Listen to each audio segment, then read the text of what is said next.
తుపాను రావడానికి 24 గంటల ముందు రాష్ట్రంలో అడుగుపెట్టారు. తుపాను వెళ్లిపోయిన 48 గంటల్లో వాళ్లు వెళ్లిపోయారు. ఇంతకు మించి ఏం చేశారు అని ప్రశ్నిస్తారేమో కూర్చొని రివ్యూలు చేశారు. మీడియాకు ఫోటోలు రిలీజ్ చేశారు. ఎలివేషన్లను ఏ విధంగా ఇవ్వాలో డైరెక్షన్ ఇచ్చారు. పెను తుఫాను తల్లోంచి చూసే తొలి నిప్పు కణం అతడే అతడే అతడే. ఆయన 2 చేతులతో పట్టుకుని ఈ తుఫానును వెనక్కి పంపేవాడే.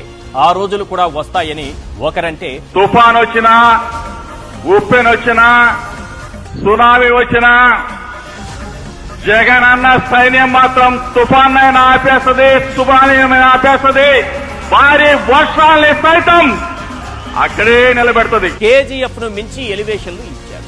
నిజానికి తుఫాను రావడానికి 24 గంటల ముందు ఆయన రాష్ట్రంలో అడుగు పెడితే తుఫాను వెనక్కి వెళ్లిపోతుందా? మీడియాలో ఎలివేషన్లు ఇచ్చినంత మాత్రాన తుఫాను తన పని తాను చేయకుండా తిరిగి వెళ్లిపోతుందా?